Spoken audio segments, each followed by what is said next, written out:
Today I'm going to read Maybelle in the Soup, and it's a book with 2 stories in it. There's a back too, and so Maybelle in the Soup by Katie Speck and illustrated by Paul Reitzes de Tegios. I don't know how to say that. Maybelle in the Soup. Bug Dreams. Maybelle was a lovely, plump cockroach. She lived with Myrtle and Herbert Peabody at number 10 Grand Street in her own cozy little home under the refrigerator. The Peabodys like everything to be just so. No dust, no mess, and absolutely, positively no bugs. Miss Peabody was fond of saying.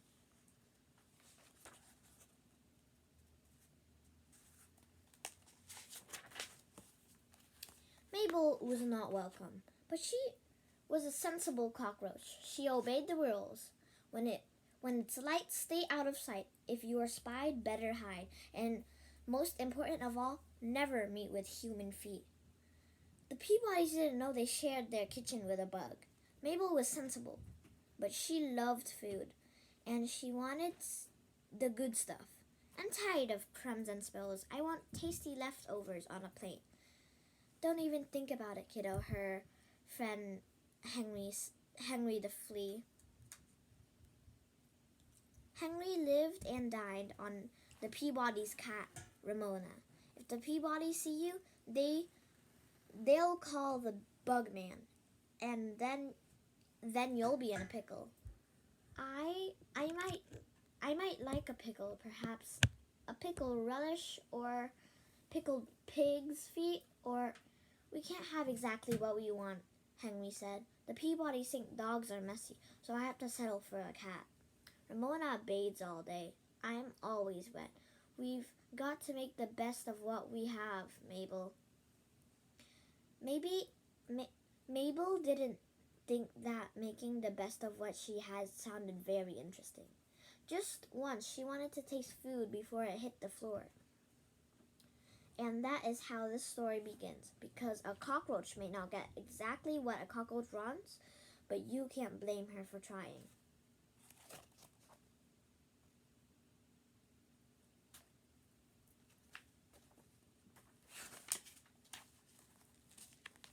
Chapter 2. A Very Special Dinner. On Saturday, the Peabodys got ready for a very important guest. Mr. and Mrs. H. Williams Snodgrass were coming to dine. Everything had to be just so. Mr. Peabody set the dining room table with the best silver and china. Miss Peabody worked all day on a very special dinner. The kitchen was full of wonderful smells.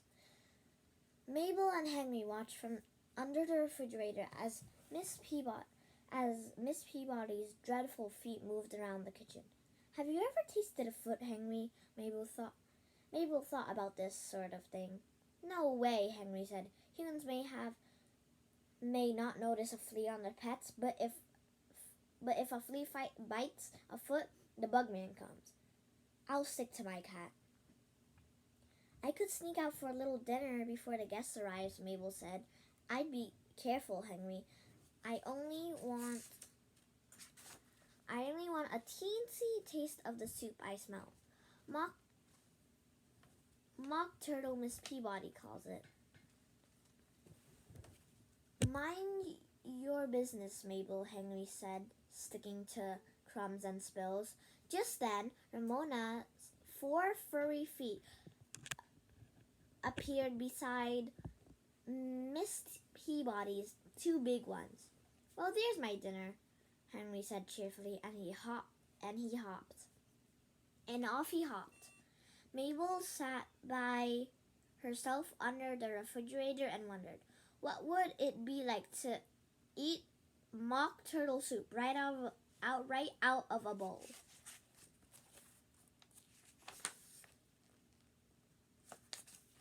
Chapter 3.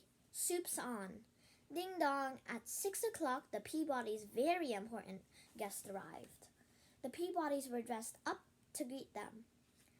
Mr. Peabody was wearing a few hairs carefully combed over his shiny head. Miss Peabody was wearing false eyelashes. They were long and thick and made a little breeze when she blinked. Both Peabodys were just so.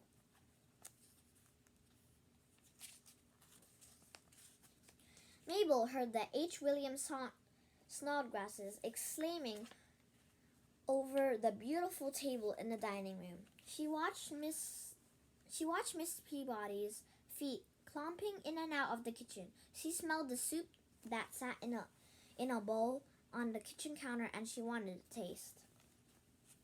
When Miss Peabody went into the dining room with the salad, Mabel couldn't be a sensible cockroach any longer. She broke the first rule: when it's light, stay out of sight.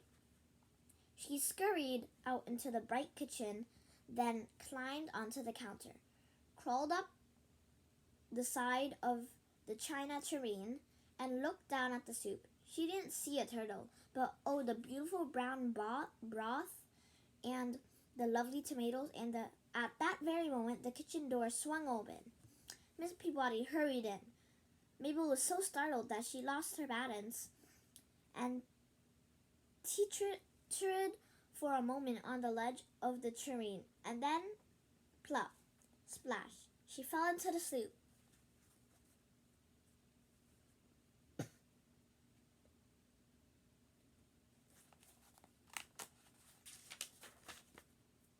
Chapter 4. Maybelle in the Soup.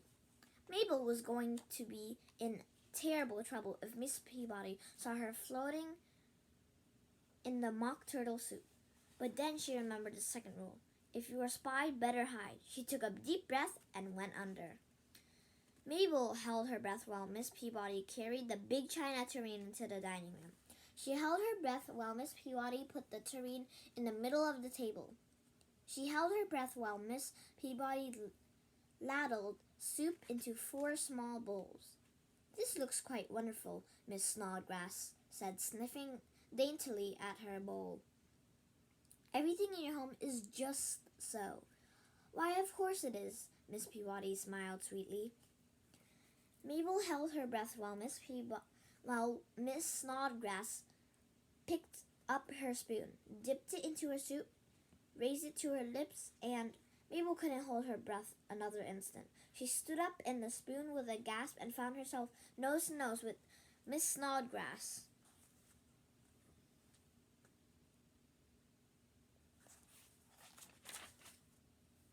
With a yelp, Miss Snodgrass tossed her spoon into the air.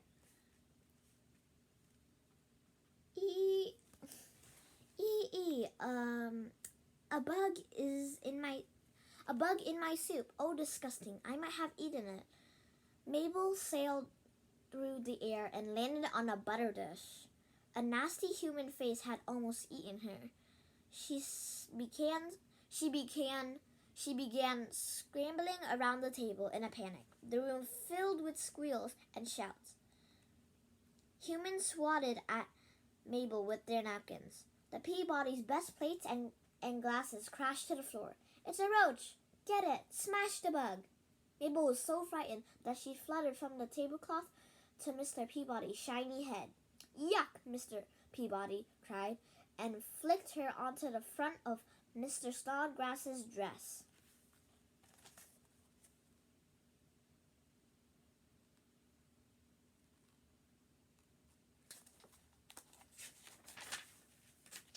"Yee!" Miss Snodgrass screeched and swatted Mabel high into the air. The humans yipped and hopped and overturned chairs in a rush to get out of the dining room before she had landed. When they were gone, the dining room was quiet. Mabel found herself clinging to the chandelier and looking down at what was left on the very special dinner. Chapter 5. A Bug on a Rug. Mabel had never seen such a sight, not tiny crumbs and dried spills, but great globs of tasty leftovers. Nothing was on a plate. Still, it was almost exactly what she wanted. Mabel dropped from the chandelier to the rug and rushed about trying everything: a chunk of blue cheese on a slimy lettuce leaf, a gooey lump of chopped goose liver, a smear of sweet butter with a shoe print in it. Near the sideboard where Miss Peabody had put her special dessert, Mabel found the best thing of all: whipped cream. One teeny taste, and she forgot herself entirely. She plunged all the way up to her second set of legs. She couldn't see Ramona crouched over her. She couldn't hear Henry shout from the cat's ear, "Look out, Mabel!"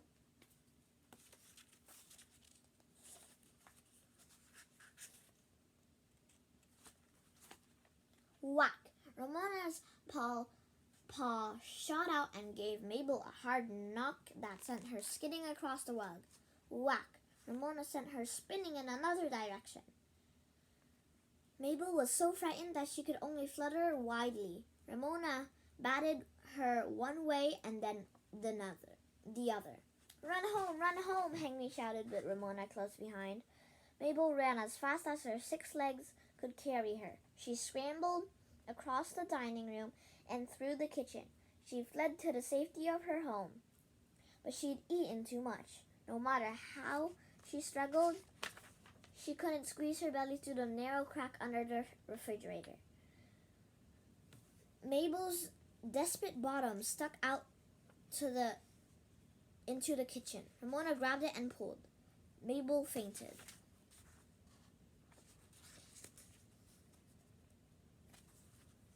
Chapter 6. A surprise for Miss Peabody. It was just as well that Mabel didn't know where she was. Ramona carried the stunning bug in her sharp white teeth up the stairs and down to the hall to the Peabody's bedroom. A plump cockroach makes a fine gift.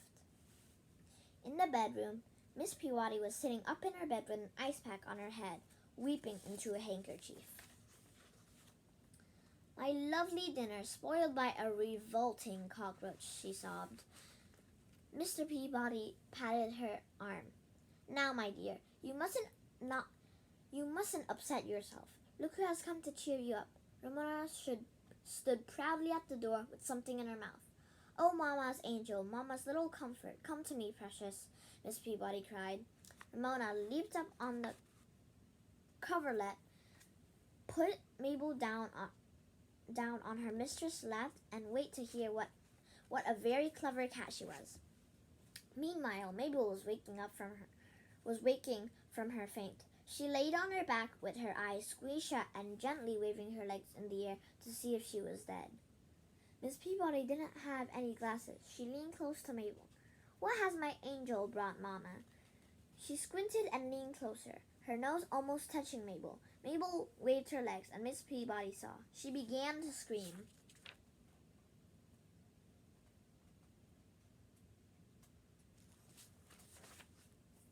Mabel and Ramona both sailed through the air as Miss Peabody leaped from the bed. "Roaches everywhere! Do something, Herbert!" She clutched her nightgown around her and scrambled onto the top of the dressing table. Mabel froze on the rug at the foot of the bed, too frightened to move. Miss Peabody began throwing things at her. Hairbrushes, pictures, and books rained down. "Oh, for heaven's sake, just step on a thing, Herbert," Miss Peabody said sternly from the dressing table. Mr. Peabody lifted his big foot high over Mabel. She broke into the 3rd rule. She was about to meet with human feet in the most unfortunate way. She was going to be squashed. Instead, she heard Mr. Peabody shout, "Ouch! I've been bitten." "We have fleas too," he said, too busy scratching his ankle that Mabel had time to scramble under the bed. "This will not do," Mr. Peabody bellowed. We'll call the bug man first thing in the morning."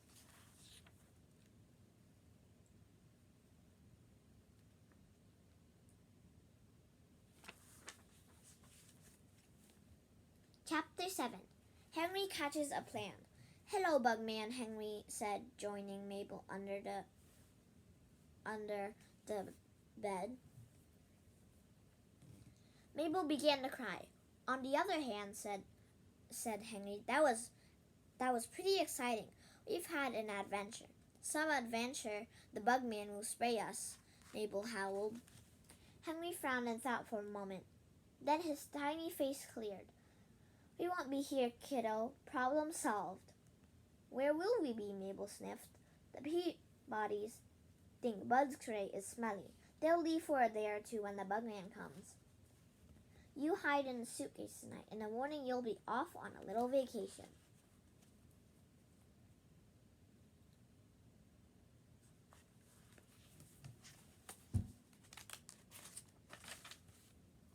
"What's a vacation?" "Wait and see," Henry said. "What about you?" Mabel fretted. "I'll be on vacation too. Ramona goes wherever the Peabodys go." "The Peabodys will go to a hotel. You'll like the hotel. They put chocolates on the pillows at night." "Really? Chocolates on the pillows?" Mabel cheered up. "You saved my life, Henry." "Forget it," Henry said. "I've always wanted to bite a foot."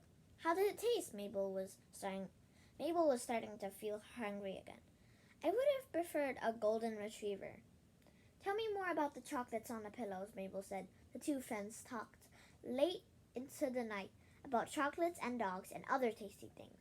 The next morning, Miss Peabody's suitcase was packed and ready by the front door. Arranged inside just so were a skirt and a blouse, a dressing gown, a makeup bag, and a pair of pink underpants with a lovely plump cockroach hiding underneath.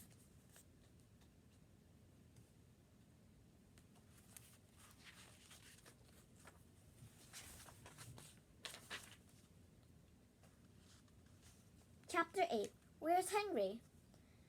Miss Peabody opened her suitcase in room 1010 of a Grand Hotel. The Grand Hotel was even more just so than the Peabody's house. No dust, no mess, no bugs, and a sign in the lobby that said, "Absolutely, positively, no gentleman without coat and tie." Mabel and Henry were most definitely not welcome. While the Peabodys unpacked, Mabel crept under the bed to wait for Henry. Mabel hadn't thought about anything but chocolate since the night before. Henry would tell her how to get it. Mabel waited and waited. While she waited, she listened to the voices of Mr. and Mrs. Peabody. "I've had such a shock, Herbert," Miss Peabody whined. "My very special dinner was ruined, and to think that there were nasty bugs in our house." "Not for long, my dear Myrtle. The Bugman will take care of that. You can have another dinner party, a perfect one. In the meantime, we will spend the evening right here at the Grand Hotel. We'll get just exactly what we want at the finest dining room in town. We'll forget all about bugs." With that, the Peabodys left. Mabel sat alone in the dark under the bed. Was this the vacation that Henry had promised? Where was the chocolate? Where was Henry?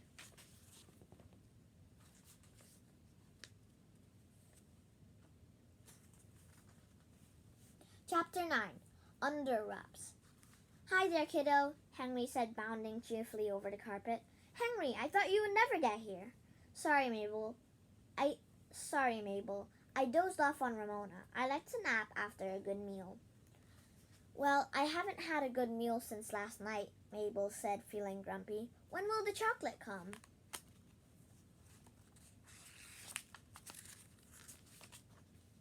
"Any time now, kiddo." And while they watched from the darkness under the bed, a housekeeper bustled in.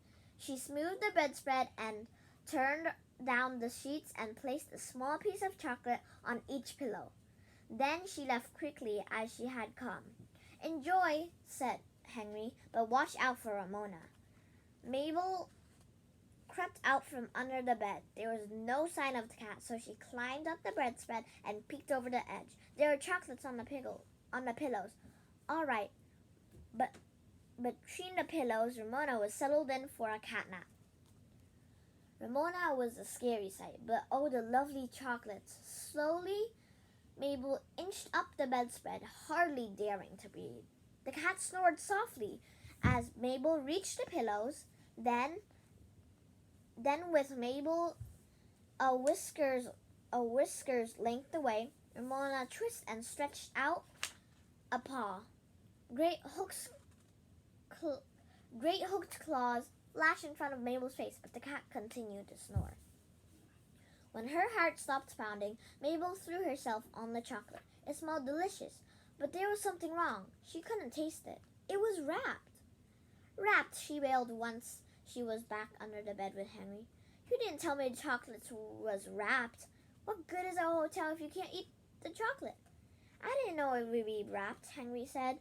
I never eat the stuff myself, but I'll make it up to you.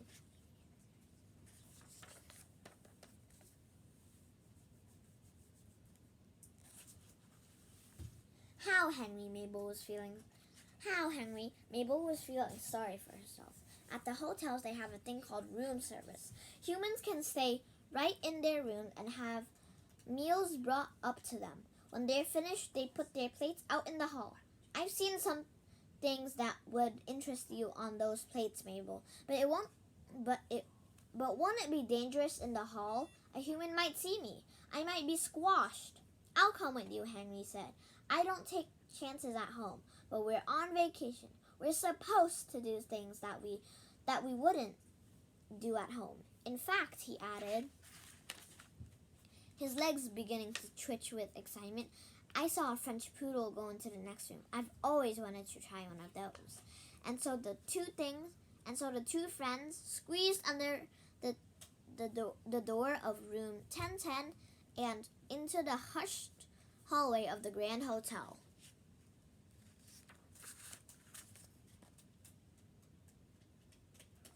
Chapter 10. Mabel on Wheels. Out in the hall, Mabel saw what she'd always dreamed about. Not crumbs and spills on a carpet, but just tasty leftovers on plates. What a grand hotel, Mabel thought. She felt like a guest. I'm off to try some French food, Henry said. See you back in our room before morning. And away he went to find his poodle in great happy hops.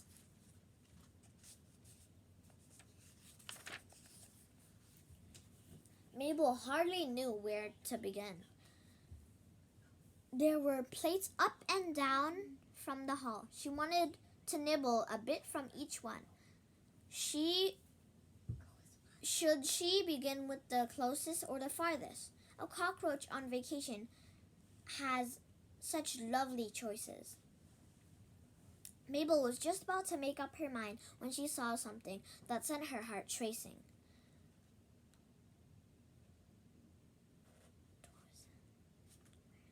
Where is it?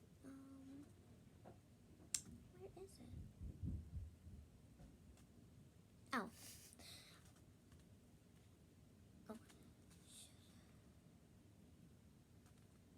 Mabel hardly knew where to begin.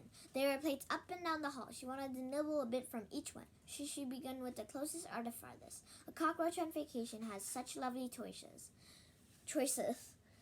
Mabel was just about to make up her mind when she saw something that sent her heart racing. 2 big shoes with a waiter in them were coming down the hall. The waiter was humming a little tune and piling all the plates onto a cart. Mabel jumped into a green bean casserole, and not a moment too soon, with a great clatter, the waiter picked up the plate where she hid and shoved it into his cart. Then he went off. Under the green beans, Mabel wondered where she was going. How would she get back to room 1010? Would she ever see her friend Henry again?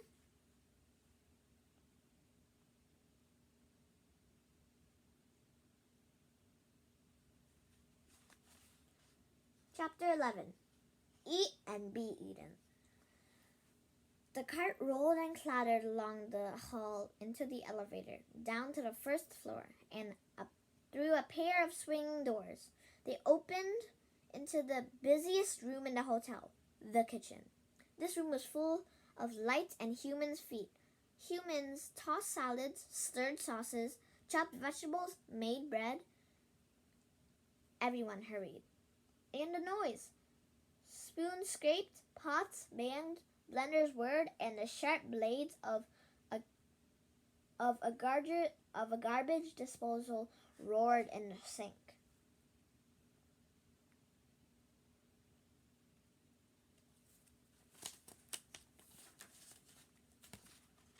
Mabel wanted to stay hidden under her pile of green beans. She tasted worse. But someone was rinsing the food on the plate. But someone was rinsing the food on the plates into the sink. Mabel felt a rush of fear. The terrible mouth of garbage disposal opened wide. A garbage disposal was going to eat her. When the dish was held under the faucet, she tried to hang on to it, but she was slippery with butter from the green beans. Swoosh! Off she went down the drain. The drain gushed with water that pushed Mabel towards the disposal's great grinding teeth. If only there were some way to climb out. Suddenly, a long celery stalk washed into the drain and stood for a moment. Half in, half out, Mabel scrambled up the stalk as fast as she could and hung on. The stalk caught the blades of the disposal and began to spin. Zing! Mabel shot across the kitchen into a blender that whirred on the counter.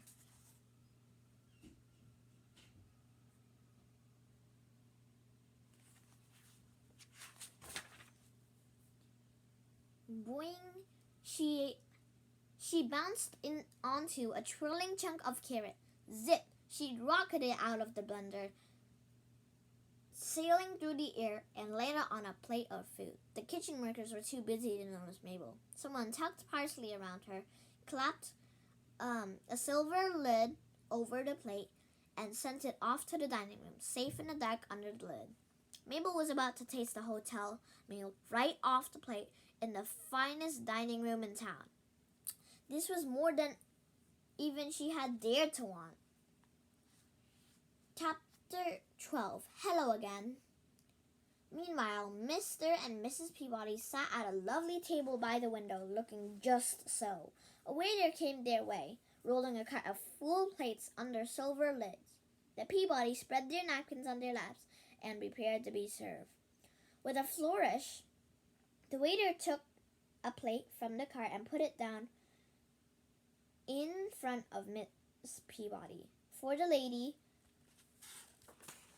he said grandly, lifting the lid. Breast of spring hen in a sauce of butter and garlic topped with a... Mabel sat on top of the hen with parsley tucked around her just so. For one terrible moment, she and Miss Peabody looked at each other.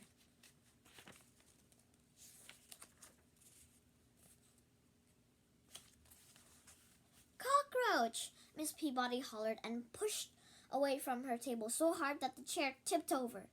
She landed on her back with legs sticking up straight in the air. I beg your pardon, ma'am, the waiter said with great dignity, addressing her shoes. Cockroach, she whimpered from the floor. Surely not, madame. There are no bugs at the Grand Hotel. If my wife says she saw a cockroach, she saw a cockroach, Mr. Peabody growled, helping his wife to her feet. And at these prices, in all the excitement, Mabel fled into Miss Peabody's purse, the nearest dark place she could find. She comforted herself by sucking on a breath mint. 2 human faces in 2 days. Miss Peabody picked up her purse and let Mr. Peabody help her out of the dining room. Bugs! Horrible bugs! They muttered as they went.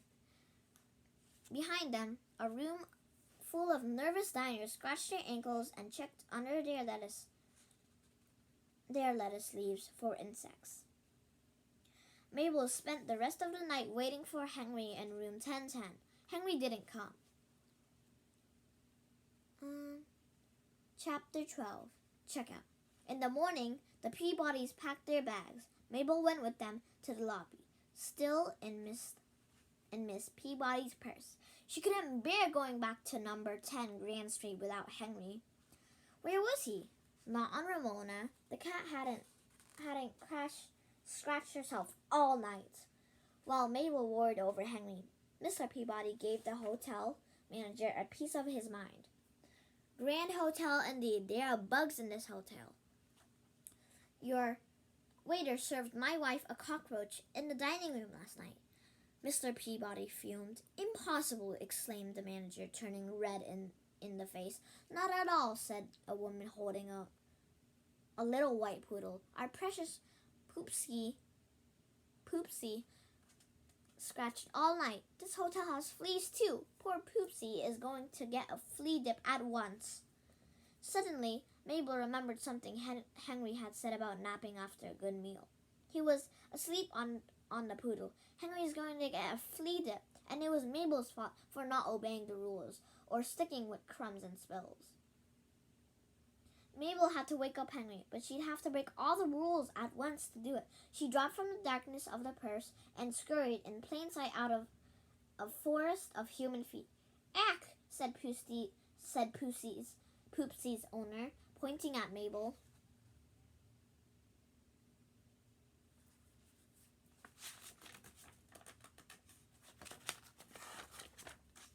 "There's another bug," screeched Miss Peabody. "A cockroach," roared Mr. Peabody, stamping his foot at Mabel and missing her by an antenna. "I'll handle this, sir." The manager stamped both feet. 1, 2, 1, 2. Mabel had to zigzag widely to avoid being squashed. Ramona was curled in Mr. Peabody's arms, her eyes wide with fear. When Mabel scrambled up the inside of Mr. Peabody's pant legs, his eyes got wide too, and he began jigging and shaking his legs, making odd sounds.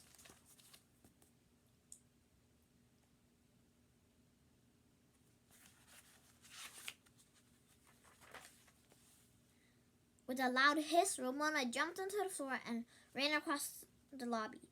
Poopsie the poodle went yapping after her. "Stop, Poopsie," her owner cried, but Poopsie and Ramona rolled together and yelping, spitting ball of flying fur. Mr. Peabody reached into the fur ball and pulled Ramona out. "We came to this hotel to get away from bugs, and what do we get?" he bellowed. "More bugs, and vicious dogs too." "Shame." The hotel's manager's face was even redder than before. Off he went to call the bug man. In all the confusion, Mabel fell out of Mr. Peabody's pants and crawled back into the purse. Miss Peabody had dropped on the floor. Now she peeked out at Ramona and waited hopefully. Sure enough, Ramona began to scratch. Henry will be going home with Mabel after all. The Peabodys left the lobby with their cat, their suitcases, their noses in the air, and only 2 bugs in the Grand Hotel.